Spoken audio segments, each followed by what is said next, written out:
الحمد لله رب العالمين والصلاة والسلام الأتمان الأكملان على المبعوث رحمة للعالمين وعلى آله وأصحابه أجمعين. On continue notre série de cours portant sur ce nouveau livre que l'on vient d'entamer il y a de cela une semaine, les leçons importantes pour l'ensemble de la communauté musulmane. Un livre, comme je le rappelle, écrit par le célèbre Cheikh Ibn Baz, rahimahullah. La semaine passée, on s'était contenté d'introduire le livre, donc de présenter l'auteur, de présenter de manière très générale et très concise le sujet sur lequel porte le livre. Aujourd'hui, on a dit qu'on entrait dans le vif du sujet. La première leçon, l'auteur, il nous dit, rahimahullah, الدرس الأول سورة الفاتحة وما أمكن من قصار السور من سورة الزلزلة إلى سورة الناس تلقينا وتصحيحا للقراءة وتحفيظا وشرحا لما يجب فهمه. La première leçon, apprendre Surat al-Fatiha et les courtes sourates. De Surat al-Zalzala à Surat al-Nas, en leur dictant, ce qu'on appelle al-Talqin, en corrigeant leur récitation, en les faisant mémoriser et en leur expliquant les sens qui doivent être compris. Fin de citation de l'auteur. La première leçon sera donc d'enseigner aux gens de la masse, si on peut dire ça de la sorte, même si on l'est tous, bien entendu, une certaine quantité du Coran, à savoir Al-Fatiha plus Al-Zalzala jusqu'à An-Nas, ce qui représente 17 sourates parmi les sourates les plus courtes du Coran. Le Cheikh, rahimahullah, préconise le fait d'enseigner ces sourates-là en 4 étapes. La première, la dictée, ce qu'on appelle en arabe at-talqin, c'est-à-dire en dictant ces sourates-là aux gens, en répétant verset par verset la prononciation qu'ils doivent mémoriser. Nous, on ne le fera malheureusement pas, pour des raisons évidentes, des raisons techniques et aussi, donc déjà on est un grand nombre et en plus de ça, il y a des sœurs parmi nous, etc. etc. À défaut, vous pouvez vous aider, vous personnellement, d'un récitateur qui récite lentement et articule correctement les sorties de lettres. Par exemple, comme le Cheikh Ali al-Hudhayfi. Le mieux étant de vous trouver un professeur particulier, bien entendu. Deuxième étape, la correction. Que votre professeur corrige votre récitation. Ça non plus, on ne pourra pas le faire. Troisième étape, la mémorisation. En leur faisant mémoriser ces sourates-là. Et ça, pour ceux qui ne l'ont toujours pas fait, c'est quelque chose de très important que vous pouvez faire de votre côté. Ça non plus, on ne va pas le faire ensemble. Mais ça peut être un très bon objectif pour ceux qui ne l'ont toujours pas concrétisé que de mémoriser ces 17 sourates-là. Bon, Al-Fatiha, normalement, c'est fait. Ça peut être un bon objectif que de mémoriser de votre côté ces sourates-là. Après, comment mémoriser, c'est pas forcément le sujet du cours, mais c'est une histoire de répétition. La personne, elle répète un certain nombre de fois ces versets-là, et ça finira par rentrer forcément un jour ou l'autre. Le mieux étant de mémoriser comme les pieux prédécesseurs le préconisaient, à savoir 10 versets par 10, en essayant de ne pas passer ces 10 versets-là sans avoir au préalable ne serait-ce que lu l'explication, aussi concise soit-elle, de ces 10 versets-là, avant de passer aux 10 autres. Quatrième étape, l'explication. Donc l'explication de ces sourates-là, de l'Fatiha et des courtes sourates. Et nous, encore une fois, on va s'adapter. Et on va se contenter, comme je l'ai dit, de la quatrième étape, mais en plus de ça, pour des soucis d'organisation, je pense qu'on va se contenter de l'explication des 4 sourates, donc à savoir Al-Fatiha et Al-Mu'awwidhatayn wal-Ikhlas, donc des deux sourates protectrices et Surat al-Ikhlas, que l'on a tendance aussi à faire rentrer dans les sourates protectrices. En vous renvoyant pour les 13 autres sourates vers les livres de tafsir des savants. Il peut être intéressant de se poser la question suivante: par quel livre l'étudiant en sciences ou n'importe quel débutant commence dans la science du tafsir? Ce qui est conseillé aux débutants, c'est de commencer par le tafsir de l'imam As-Sa'di, mort en 1376 de l'Hégire. Un tafsir, donc une explication du Coran assez simple et très contemporaine. Les savants, ils le recommandent pour plusieurs distinctions. Ils le recommandent parce qu'il est concis, parce qu'il est simple et clair, parce qu'il est facile à mettre en pratique et parce que l'auteur, rahimahullah, le Cheikh As-Sa'di, a donné une importance particulière quant au fait de lier tout ce qu'il peut lier dans les passages du Coran au tawhid, donc à l'unicité d'Allah subhanahu wa ta'ala. On passe du coup à la sourate al-Fatiha, l'ouverture, ce que l'on pourrait traduire en français par l'ouverture. Et on va commencer l'explication de la sourate en se penchant sur ses mérites.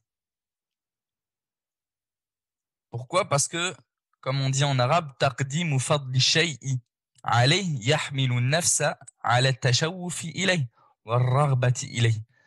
Parce que commencer par citer les mérites d'une chose permet d'encourager la personne, d'encourager les âmes à convoiter cette chose-là et à la désirer. C'est pour ça qu'en général, dans chacune des leçons que l'on a tendance à prendre auprès des savants, donc par exemple Kitab as-Salah, donc le chapitre de la prière, le chapitre des ablutions, les savants, ils commencent l'explication de ces chapitres-là par les mérites de cette adoration-là, ce qui est venu la distinguer dans les textes. Et parmi les mérites de Surat al-Fatiha, le fait que c'est premièrement la sourate à laquelle le musulman et la musulmane sont censés être les plus attachés par définition. Ils sont censés la réciter 17 fois par jour au minimum, dans chaque unité de prière. Si l'on additionne ces 5 prières-là, plutôt les unités qu'elles comprennent, on arrive à 17 unités de prière. C'est donc la sourate à laquelle il est censé être la plus attaché. Donc cette sourate-là, elle a une importance particulière dans le cœur du musulman. C'est aussi un pilier de la prière. La prière n'est pas valide sans la récitation d'Al-Fatiha. Comme l'ont rapporté Al-Bukhari et Muslim dans leur recueil authentique, le prophète sallallahu alayhi wa sallam, il a dit: La salata liman lam yaqra bi fatihatil kitab. Il n'y a pas de prière pour celui qui n'a pas récité Al-Fatiha, donc l'ouverture du livre. C'est aussi la sourate la plus importante du Coran. Comme l'a rapporté Al-Bukhari, rahimahullah, dans son recueil authentique, selon Abu Sa'id ibn al-Mu'alla, qui nous a dit: Kuntu usalli fil masjid, fada'ani Rasulullah sallallahu alayhi wa sallam falam ujibh, فقلت يا رسول الله إني كنت أصلي فقال ألم يقول الله استجيبوا لله وللرسول إذا دعاكم لما يحييكم ثم قال لي لأعلمنك سورة هي أعظم السور في القرآن قبل أن تخرج من المسجد فأخذ بيدي فلما أراد أن يخرج فقلت له ألم تقل لأعلمنك سورة هي أعظم سورة في القرآن قال الحمد لله رب العالمين هي السبع المثاني والقرآن العظيم الذي أوتيته. Abu Sa'id ibn al-Mu'alla, il nous dit qu'il priait à la mosquée lorsque le prophète sallallahu alayhi wa sallam l'appela et il ne lui répondit pas. Il nous dit: je dis au messager d'Allah, j'étais en train de prier. Le messager d'Allah sallallahu alayhi wa sallam me répondit: Allah n'a-t-il pas dit: répondez à Allah et à son messager lorsqu'il vous appelle à ce qui vous donne la vraie vie? Il me dit ensuite, c'est-à-dire le messager d'Allah sallallahu alayhi wa sallam, je vais certes t'enseigner la sourate la plus importante du Coran avant que tu ne sortes de la mosquée. puis il attrapa ma main. Lorsqu'il voulut sortir, je lui dis, ne m'as-tu pas dit que tu m'enseignerais la sourate la plus importante du Coran? Il me dit, sallallahu alayhi wa sallam, les louanges t'appartiennent à Allah, Seigneur de l'univers. Ce sont les 7 versets répétés et le sublime Coran qui m'a été donné. Donc dans ce hadith-là, on voit très clairement le mérite de sourate al-Fatiha, qui est décrite comme étant la sourate la plus importante du Coran. C'est aussi une ruqya. Al-Fatiha, c'est aussi une ruqya. Donc, ce qu'on pourrait traduire en français par un soin spirituel. La ruqya, je pense que c'est quelque chose que chacun d'entre vous connaît. L'imam al-Bukhari et Muslim nous rapportent, selon Abu Sa'id al-Khudri cette fois-ci, أن ناسا من أصحاب رسول الله صلى الله عليه وسلم كانوا في سفر فمروا بحي من أحياء العرب فاستضافوهم فلم يضيفوهم فقالوا لهم هل فيكم راق فإن سيد الحي لديغ أو قال مصاب فقال رجل منهم نعم فأتاه فرقاه بفاتحة الكتاب فبرأ الرجل فأعطي قطيعا من غنم فأبى أن يقبلها وقال حتى أذكر ذلك للنبي صلى الله عليه وسلم فأتى النبي صلى الله عليه وسلم فذكر ذلك له فقال يا رسول الله والله ما رقيت إلا بفاتحة الكتاب فتبسم وفي رواية فضحك وقال وما أدرك أنها رقية ثم قال خذوا منهم واضربوا لي بسهم معكم.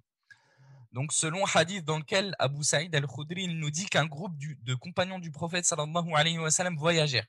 Ils passèrent près d'un village parmi les villages arabes auxquels ils demandèrent l'hospitalité. Mais ce village-là leur refusèrent l'hospitalité. Les gens du village vinrent à ce groupe de compagnons et leur demandèrent y a-t-il parmi vous un raqi, donc un soigneur? Car certes, le chef de notre village a été piqué. Un des compagnons dit alors oui, et il lui fit la ruqya par Al-Fatiha, par cette sourate-là. Il a récité sur lui Al-Fatiha. L'homme se rétablit donc, et dans certaines versions du hadith, il se rétablit aussitôt. Il lui fut donné donc un troupeau de moutons. Dans certaines explications, on y voit qu'on lui a donné 30 moutons à cet homme-là qui a soigné le chef du village. Mais il refusa de les prendre. Et il dit, je ne les prendrai pas avant d'avoir raconté cela au prophète sallallahu alayhi wa sallam. Lorsqu'il vint au prophète sallallahu alayhi wa sallam lui raconter ceci, il lui dit, ô messager d'Allah, par Allah, je ne l'ai soigné que par Al-Fatiha, que en lui récitant surat Al-Fatiha. Le prophète sallallahu alayhi wa sallam sourit. Dans une version, il rit et il lui dit, et qui t'a dit que c'était une ruqya, donc un moyen pour soigner les gens, cette sourate-là? Acceptez d'eux le présent et réservez-moi une part avec vous. Donc parmi les mérites de cette sourate-là, c'est que c'est une ruqya, c'est un moyen de guérison aussi. Bien entendu que tout le Coran est un moyen de guérison pour les cœurs et pour les corps, mais celle-ci plus particulièrement, comme on le voit dans le hadith. Parmi les mérites de Surat al-Fatiha, on pourrait dire que c'est aussi une lumière immense. Elle a été décrite dans un hadith rapporté par Muslim selon Ibn Abbas comme étant une lumière immense.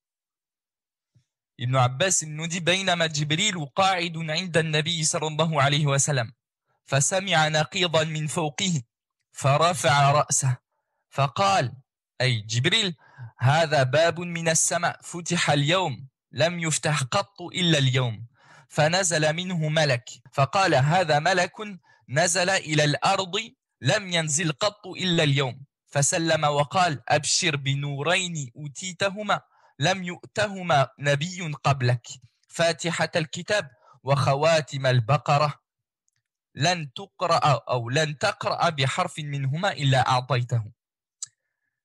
Ibn Abbas il nous dit tandis que Jibril était assis auprès du prophète sallallahu alayhi wa sallam.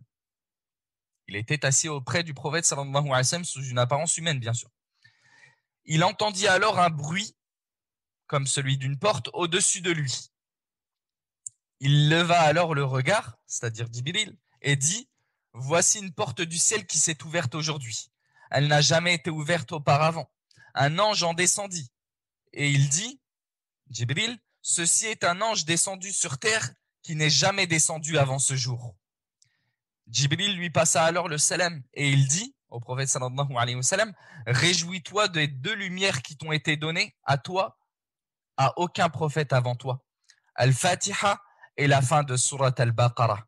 Tu n'en réciteras pas un passage si ce n'est qu'il te soit accordé. » Un passage dans lequel il y a une invocation, donc à partir de Ihdina Sirat Al-Mustaqim jusqu'à la fin, si ce n'est que cette invocation te sera accordée. L'imam Muslim nous rapporte aussi, selon Abu Huraira, que le prophète sallallahu alayhi wa sallam a dit قال الله عز وجل قسمت الصلاة بيني وبين عبدي نصفين ولعبدي ما سأل فإذا قال العبد الحمد لله رب العالمين قال الله تعالى حمدني عبدي وإذا قال الرحمن الرحيم قال الله تعالى أثنى علي عبدي وإذا قال مالك يوم الدين قال مجدني عبدي فإذا قال إياك نعبد وإياك نستعين قال هذا بيني وبين عبدي ولعبدي ما سأل فإذا قال اهدنا الصراط المستقيم صراط الذين أنعمت عليهم غير المغضوب عليهم ولا الضالين قال هذا لعبدي ولعبدي ما سأل. Le prophète sallallahu alayhi wa sallam, il nous dit Allah a dit j'ai partagé la prière en deux parts. Comment ça s'appelle ce genre de hadith là? Les hadiths dans lesquels le prophète sallallahu alayhi wa sallam il nous dit Allah a dit, chez les gens du hadith ça possède trois appellations. On appelle ça un hadith qudsi, c'est ce qui est le plus connu de nos jours, donc un hadith divin. On peut appeler ça aussi un hadith rabbani et un hadith ilahi. La terminaison qui était le plus connue chez les pieux prédécesseurs, c'était la terminaison ou l'appellation plutôt hadithun ilahi. Comme Cheikh Al-Usaymi l'a précisé. Bon, on revient au hadith. Le prophète sallallahu alayhi wa sallam, il nous dit qu'Allah a dit j'ai partagé la prière en deux parts, l'une pour moi et l'autre pour mon serviteur. Et à mon serviteur ce qu'il demande. Lorsque mon serviteur dit louange à Allah, le Seigneur des mondes, je dis mon serviteur m'a loué. Lorsqu'il dit le tout miséricordieux, le très miséricordieux, je dis mon serviteur a fait mes éloges. Lorsqu'il dit le maître du jour de la rétribution, je dis mon serviteur m'a glorifié. Lorsqu'il dit c'est toi seul que nous adorons et c'est toi seul dont nous implorons l'aide, je dis cela nous concerne moi et mon serviteur et à mon serviteur ce qu'il demande. Lorsqu'il dit guide-nous vers le droit chemin, le chemin de ceux que tu as comblés de bienfaits, non pas le chemin de ceux qui ont encouru ta colère ni de ceux qui se sont égarés, je dis cela est pour mon serviteur et à mon serviteur ce qu'il demande.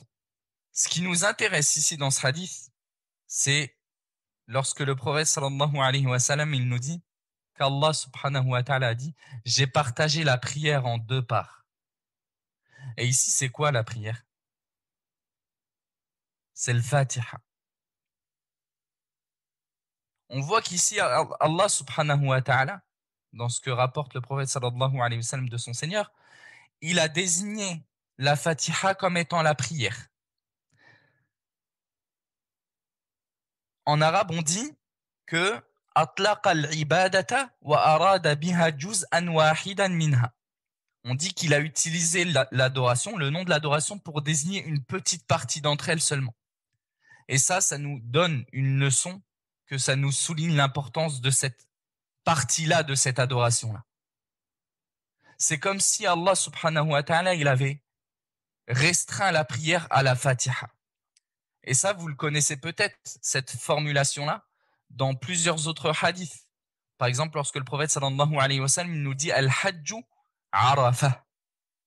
Le Hajj, c'est Arafah. Comme si Arafah, c'était tout le Hajj, alors que c'est une seule partie du Hajj.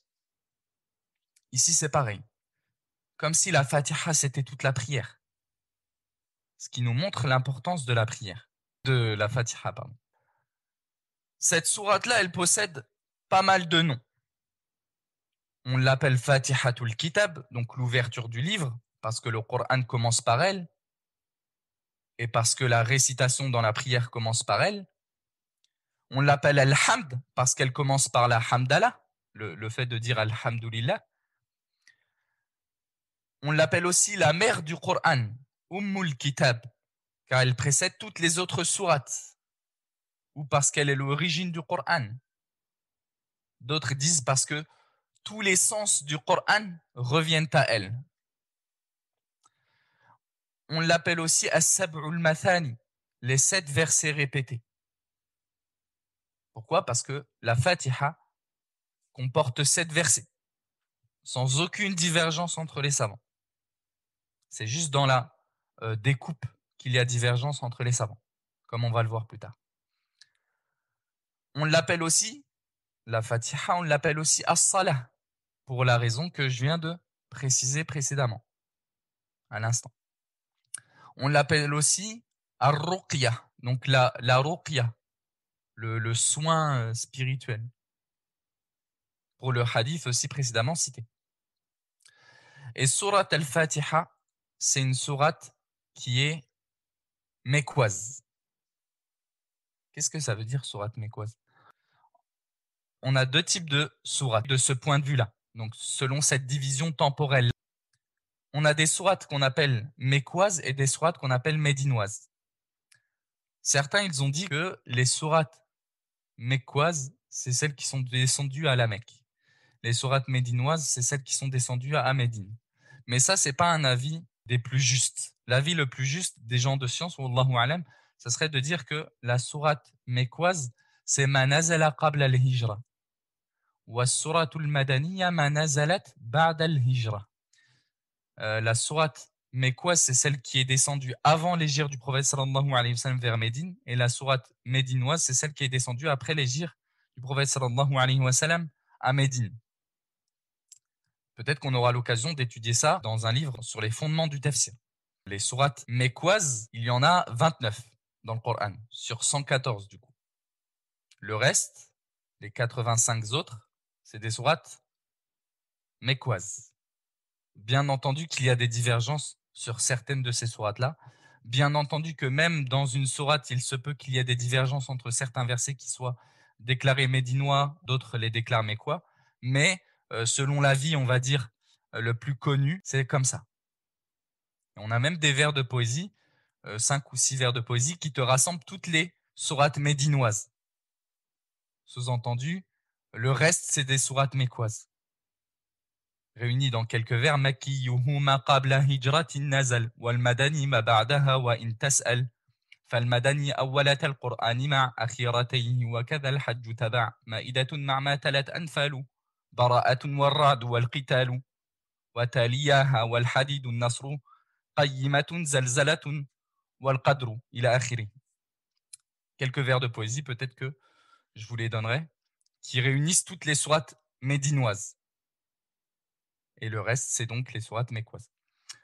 Donc, pour revenir sur Surat al-Fatiha, il y a une grande divergence entre les savants sur sa descente. Est-ce que c'est une sourate mécoise ou médinoise? L'avis le plus juste, c'est que c'est une sourate mécoise.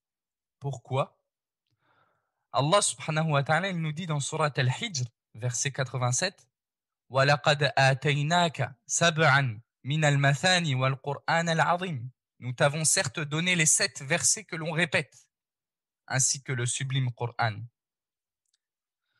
On voit dans ce verset de Surat al-Hijr une référence claire à la Surat al-Fatiha, les 7 versets répétés. C'est bien de la Fatiha dont il est question. Et cette Surat al-Hijr, c'est une sourate mécoise. Donc forcément que al-Fatiha elle a été révélée avant cette sourate-là. Donc c'est pour ça que l'avis le plus juste, wallahu alam, c'est que c'est une sourate mécoise, descendue avant l'hégire du prophète sallallahu alayhi wa sallam à Médine. Certains ils ont dit médinoise, d'autres ils ont dit elle est descendue 2 fois, une fois à la Mecque, une fois à Médine. Certains, ils ont dit la moitié est mécoise, l'autre moitié est médinoise. Mais en réalité, l'avis le plus juste, c'est celui qu'on a dit, wallahu a'lam. C'est l'avis d'Ibn Abbas, l'avis de Abu al-Aliya parmi les grands tabi'in en 90 de l'Hégire, l'avis de Qatada, Ibn Du'ama, Ibn Qatada, As-Sudasi, As-Sadusi en 117 de l'Hégire.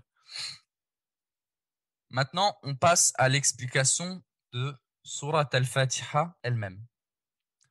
Allah subhanahu wa ta'ala, il nous dit Bismillahir-Rahmanir-Rahim. Au nom d'Allah, le tout miséricordieux, le très miséricordieux. Ce qui est voulu derrière cette basmala est la recherche de la bénédiction d'Allah subhanahu wa ta'ala. La demande d'aide aussi. C'est comme si on avait dit, au nom d'Allah, le tout miséricordieux, le très miséricordieux, je récite le Coran. Je commence à réciter. Les savants ont divergé sur cette basmala. Est-ce qu'elle est un verset au début de chaque sourate, qui fait partie de chaque sourate? Est-ce que c'est un verset qui fait partie de Surat al-Fatiha, mais pas des autres? Ou est-ce que c'est un verset indépendant, mais qui ne fait partie d'aucune sourate du Coran en soi? C'est une question sur laquelle les savants ils ont grandement divergé. Il est bien de préciser que premièrement, les savants ils ne divergent pas sur le fait qu'il est totalement légitime de l'écrire au début de chaque sourate et de la réciter. Ils ne divergent pas non plus sur le fait que la basmala c'est vraiment un verset au milieu de Surat An-Naml. Pourquoi? Parce que Allah subhanahu wa ta'ala il dit dans Surat An-Naml, au milieu de la sourate, Innahu min Sulaiman wa innahu bismillahir rahmanir rahim. Lorsque la reine de Saba reçoit la lettre de Sulaiman, il y est inscrit dessus, Allah subhanahu wa ta'ala il dit dans le sens, cela vient de Sulaiman, de la part de Sulaiman, au nom d'Allah, le tout miséricordieux, le très miséricordieux. Ce verset-là qui est au milieu de la sourate, cette basmala-là, elle fait bien partie de la sourate An-Naml. Mais nous, quand on parle de la basmala et de cette divergence-là, on parle de la basmala au début de chaque sourate.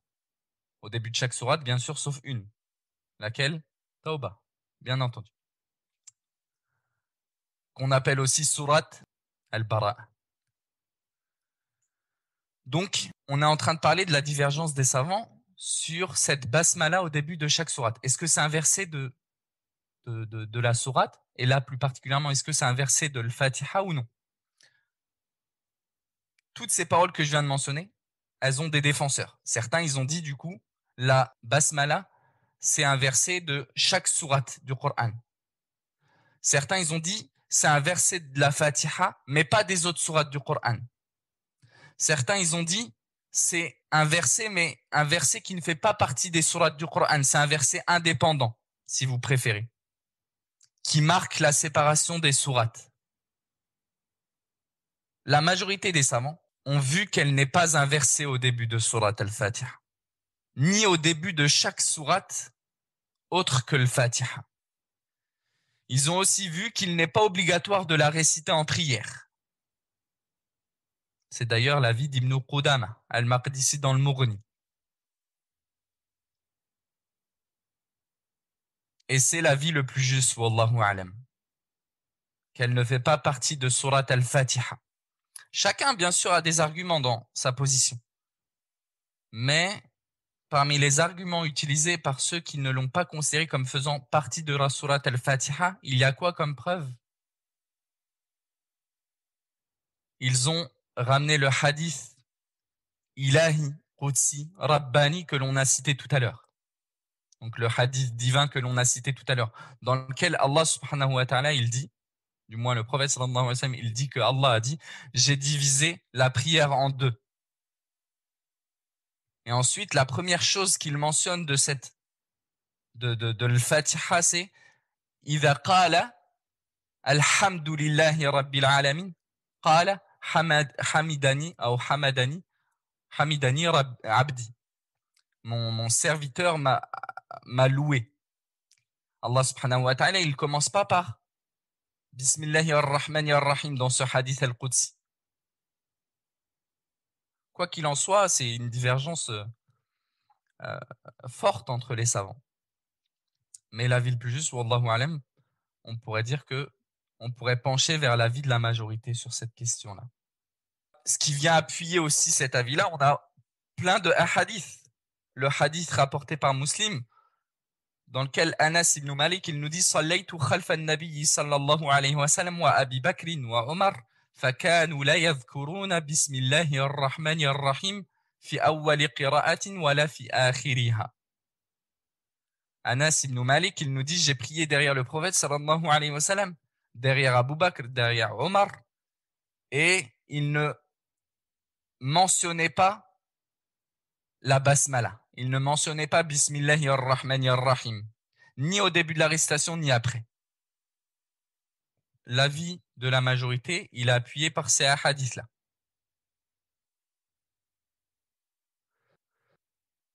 Et la sunna, pendant la prière, c'est de réciter Al-Basmala à voix basse.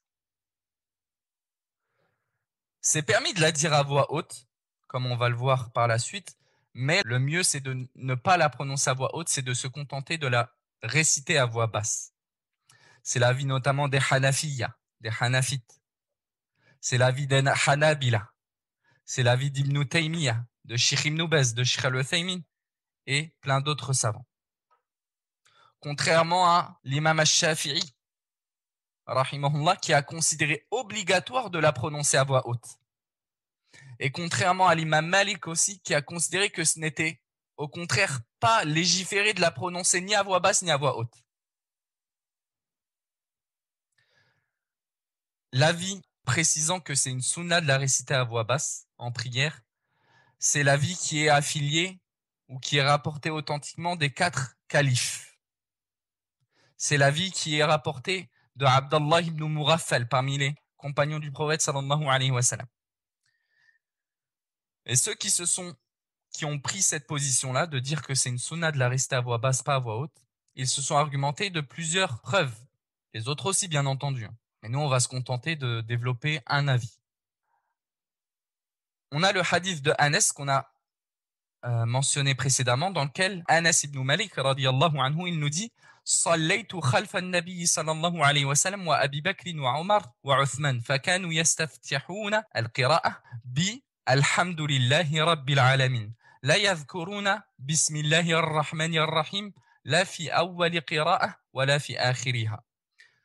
Anas il nous dit j'ai prié derrière le prophète sallallahu alayhi wa sallam, derrière Abu Bakr, derrière Omar, derrière Uthman. Ils commençaient leur récitation par les louanges appartiennent à Allah, Seigneur des mondes, Seigneur de l'univers. Et ils ne récitaient pas au nom d'Allah, le tout miséricordieux, le très miséricordieux, ni au début de la récitation, ni à la fin. Donc ça, c'est un argument qui peut aller dans le sens de ceux qui considèrent que c'est une sunna de la réciter à voix basse. Pourquoi? Parce que même si Anas il nous dit il ne récitait pas, sous-entendu, il n'entendait pas. Anas, il ne les entendait pas réciter ça à voix haute. D'ailleurs, dans la version de Muslim, on a un détail qui appuie ce fait-là. Anas, il aurait dit Sallaytu ma'a Abi Bakrin wa Omar wa Uthman duna dhikri nabi sallallahu alayhi wa sallam falam asma' ahadan minhum yaqra bismillahir rahmanir rahim. Dans lequel, cette fois-ci, Anas, il nous aurait dit j'ai prié derrière Abu Bakr, Omar, Uthman. Il n'y a pas fait mention du prophète sallallahu alayhi wa sallam. Je n'ai entendu aucun d'entre eux réciter au nom d'Allah, le tout miséricordieux, le très miséricordieux. Donc ici, il est plus clair sur le fait que lui, il ne les a pas entendus dire ça. Non pas qu'ils ne l'ont pas récité du tout. Cette position aussi de dire que c'est sunna de la dire à voix basse, pas à voix haute, mais pas de la délaisser quand même, qui est appuyée par ce qui est rapporté de Abdallah ibn Mughaffal. D'ailleurs, c'est un argument qui est utilisé par Malik justement pour dire que c'est pas du tout légiféré de la réciter, même à voix basse. Mais on va développer ce sujet-là. L'imam at-Tirmidhi, dans son Jami', numéro 244, il nous dit que le fils de Abdallah ibn Mughaffal, le compagnon Abdallah ibn Mughaffal, son fils, il nous dit Sami'ani abi وأنا في الصلاة أقول بسم الله الرحمن الرحيم فقال لي أي بني محدث إياك والحدث ولم أرى أحدا من أصحاب رسول الله صلى الله عليه وسلم كان أبغض إليه الحدث في الإسلام يعني منه قال وقد صليت مع النبي صلى الله عليه وسلم ومع أبي بكر ومع عمر ومع عثمان فلم أسمع أحدا منهم يقولها فلا تقولها إذا أنت صليت فقل الحمد لله رب العالمين. Abdallah ibn Mughaffal, son fils nous dit mon père m'entendit réciter pendant que j'étais en prière au nom d'Allah le tout miséricordieux, le très miséricordieux. Il me dit alors ô mon fils, ceci est une chose nouvelle, prends garde à l'innovation. Je n'ai vu aucun des compagnons du messager d'Allah sallallahu alayhi wa sallam, si ce n'est que l'innovation était la chose qu'il détestait le plus. J'ai prié avec le prophète sallallahu alayhi wa sallam, avec Abu Bakr, avec Omar, avec Uthman, je n'ai entendu aucun d'eux la réciter. Quand tu es en prière, récite donc directement les louanges appartiennent à Allah, le Seigneur de l'univers. Ici, dans ce hadith-là, on voit que, premièrement, Abdallah ibn Mughaffal, même si ce n'est pas le sujet du cours, il nous rappelle ce comportement des compagnons du prophète sallallahu alayhi wa sallam qui était leur comportement face à l'innovation dans la religion. On y voit que l'une des choses les plus détestées auprès des compagnons, c'était l'innovation dans la religion. Mais ce n'est pas vraiment ce qui nous intéresse. Ce qui nous intéresse ici, c'est que Abdallah ibn Mughaffal, il a réprimandé son fils pour avoir récité à voix haute la basmala, en disant qu'il n'a pas entendu le prophète sallallahu alayhi wa sallam, ni Abu Bakr, ni Omar, ni Uthman, prononcer la basmala à voix haute. Ici, en réalité, même si Malik, lui, s'est argumenté de ce hadith-là pour dire que c'est pas du tout légiféré de la réciter, même à voix basse, en réalité, ce qu'il a fait, Abdallah ibn Mughaffal, c'est faire la négation d'avoir entendu à voix haute ces personnes-là réciter la basmala. C'est pour ça que l'imam at-Tirmidhi nous dit, après avoir rapporté cela, en l'ayant considéré bon, Hassan, il nous dit وَالْعَمَلُ عَلَيْهِ عِنْدَ أَكْثَرِ أَهْلِ الْعِلْمِ مِنْ أَصْحَابِ النَّبِيِّ صلى الله عليه وسلم منهم أبو بكر وعمر وعثمان وعلي وغيرهم ومن بعدهم من التابعين وبه يقول سفيان الثوري وابن المبارك وأحمد وإسحاق ابن راهوية لا يرون أن يجهر بسم الله الرحمن الرحيم قالوا ويقولها في نفسه. Donc Tirmidhi nous dit c'est cela qui est mis en pratique par la majorité des détenteurs de science parmi les compagnons du prophète sallallahu alayhi wa sallam. Parmi eux, Abu Bakr, Omar, Uthman, Ali et d'autres. Parmi les compagnons et parmi les tabi'in, les suiveurs. Sufyan al-Thawri, mort en 161 de l'Hégire. Ibn al-Mubarak, mort en 181 de l'Hégire aussi. Ahmed, Ibn Hanbal, Ishaq ibn Rahuya, mort en 238 de l'Hégire. Ils ne voyaient pas que l'on récite à voix haute la basmala, au nom d'Allah, le tout miséricordieux, le très miséricordieux, mais que la personne la dise en lui, c'est-à-dire à voix basse. Peut-être qu'une personne pourrait se dire que c'est un argument fort pour l'imam Malik, de dire qu'à partir de ce récit-là, il n'est pas du tout légiféré de la prononcer. Le problème, c'est qu'en réalité, on a quand même certains hadiths qui viennent nous souligner que le prophète sallallahu alayhi wa sallam, il aurait prononcé la basmala à voix haute. Même si il y a des faiblesses dans ces hadiths-là. Mais la basmala à voix basse, c'est rapporté quand même de plusieurs compagnons du prophète sallallahu alayhi wa sallam. Ibn Kathir, dans son tafsir, il se charge de ramener plus d'une vingtaine de personnes parmi les compagnons et parmi les suiveurs qui étaient de cet avis-là. On en a cité certains, hein, bien sûr, mais Ibn Kathir, il en ramène beaucoup d'autres aussi. Donc c'est pour ça que, en réalité, on peut facilement pencher vers le fait de dire que l'imam Malik, sa position sur la question est discutable quand même. Donc le mieux, c'est de la réciter à voix basse, mais c'est quand même permis de la réciter à voix haute quelquefois. Wallahu alam. Ça, c'est ce que Sheikh Al-Uthaymin, rahimahullah, il dit par exemple. Pour certains intérêts, ça peut être légitime quelquefois de rester la basmala à voix haute. Par exemple, tu es dans un peuple qui a pour coutume de réciter la basmala à voix haute. Par exemple, tu es chez des Shafi'iyya, parce que les Shafi'iyya, ils sont connus pour voir l'obligation de réciter la basmala à voix haute. Tu peux réciter à voix haute. C'était quand même l'avis de plusieurs compagnons. de réciter la basmala à voix haute. C'est l'avis rapporté authentiquement de Abu Huraira, par exemple, et plein d'autres encore. Pour cette semaine, on va se contenter de ça.